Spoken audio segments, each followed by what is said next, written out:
Oy, may surprise!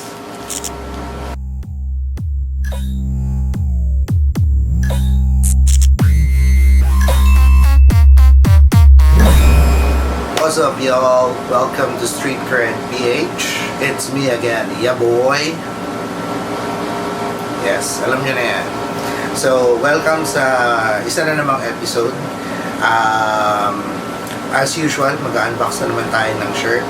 Pero bago ang lahat, gusto ko lang sabihin sa inyo yung mga possible changes na mangyari in the future.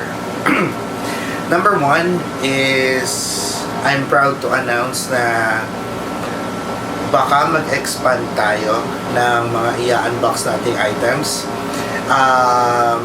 As you all know, originally, the plan is to unbox streetwear clothes. Pero kung papansin nyo ngayon, yung trend natin sa market, maraming, sabihin natin nag-e-evolve or nag-e-innovate. Lumalawak yung products. Meron na rin mga dedicated na local apparels na gumagawa ng, let's say, sapatos, merong bags, merong mga medyas. So, in the near future, posibleng hindi na lang shirts yung i-unbox natin. Pwede mag-unbox na rin tayo ng iba pang item. So, abangan nyo lang. Baka magkaroon tayo ng mga collaboration. So, stay tuned. Pangalawa, finotice yung format ng show natin. Excuse me. Lagi na lang tayo dito sa bahay, sa kwarto actually, to be exact. I'm proud to announce na next month, April 4, I'm gonna be attending an event. So, ito yung Calicon. I'm not sure kung nadinig nyo na, pero isa to sa mga events na pinakaabangan ng mga shirt enthusiasts, especially. Kasi, ito yung event kung saan mag-gather yung iba-ibang local streetwear brands. Maglalapag sila ng products nila. So, pupunta tayo doon, check natin. Of course, score tayo ng magagandang damit. By the way, speaking of Calicon, nakakuha na ako ng isang VIP ticket. Yes. And, punta lang kayo sa Facebook page nila, Calicon, to know more about it. Also, meron din silang group chat. Kung meron kayong mga questions, pwede kayong maglapag ng mga tanong nyo doon. Lalagay ko sa description below yung link ng Calicon page at saka ng group chat. Sali kayo doon. Also, if you wanna purchase tickets, by the way, I guess 400 for regular and 1,000 for VIP. Dito sa area, iba-iba kasi, marami siyang resellers eh. Pero dito sa area, San Pedro, Laguna especially, pwede nyong kontakin si Miss Deej Salazar. Sa kanya ko binili to actually kanina.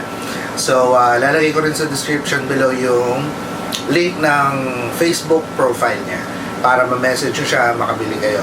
So, yun, sana tangkilikin natin yung events like this, and kita-kita tayo doon, April 4. Anyway, going back dun sa shirt. Ang shirt na i-unbox natin ngayon ay isa sa mga paborito ko. Medyo hinanting ko to. Actually, hindi ko alam eh. Parang medyo matagal na siyang nirelease. Tapos, pag chine-check ko yung size na gusto ko, which is yung 2XL, laging sold out.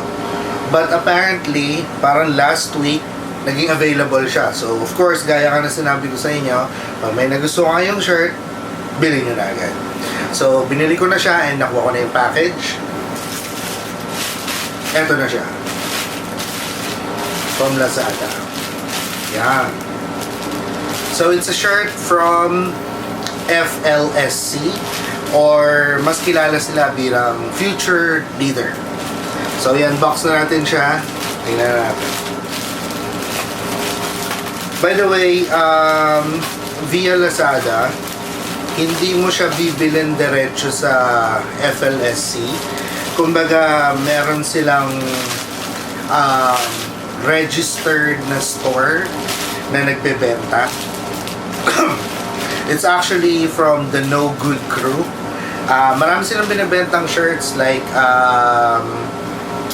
Nick Automatic, makakabili kayo ng Nick Automatic doon, Reefer, and iba pa. So check nyo na lang. Lagay ko rin sa description below. Shoutout pala sa mga taga No Good Crew. Pag meron kayong inquiry, napakabilis na sumagot, napakagalang nitong mga to. So thank you, shoutout sa inyo mga boss. So, unbox na natin.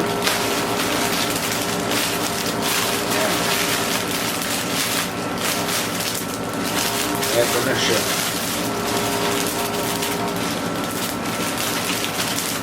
Oy, may surprise!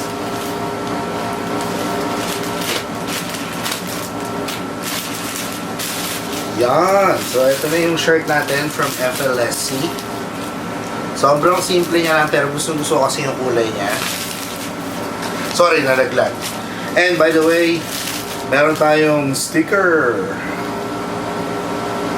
from the No Good Crew. Yan. Dadagdag na natin siya dito sa wall natin. So, yun.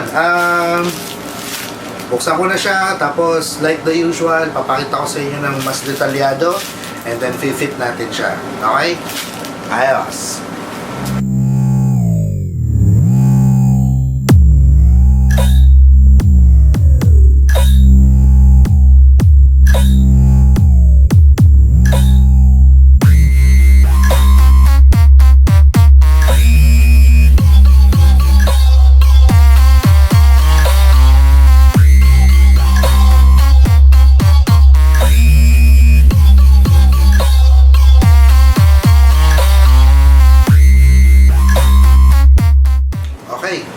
So yan, nakita niyo yung fitting nung FLSC or Future Leader. Sana nagustuhan nyo.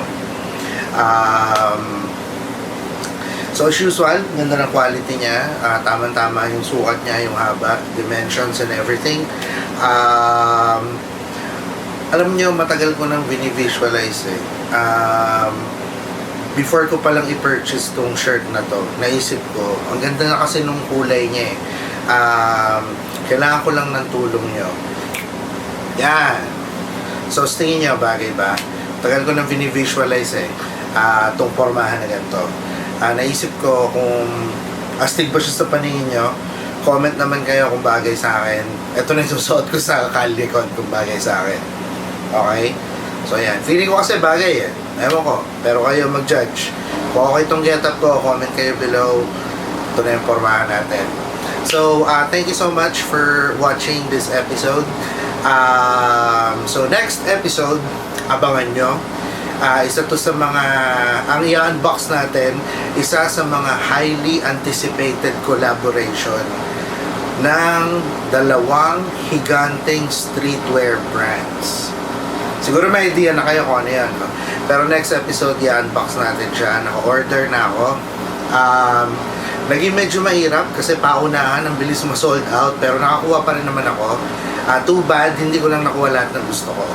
Pero yun, next episode, samahan nyo ako, i-unbox ko yung mga shirts. And for now, ito na muna. And again, April 4, Calicon, sana magkita-kita tayo doon. If ever makita nyo ako doon, huwag kayong mahiya. Kwentuhan tayo, okay? So for now, this is me signing off. It's again, thank you for watching Street Cred PH. Don't forget to hit like and subscribe. Thank you. Peace out.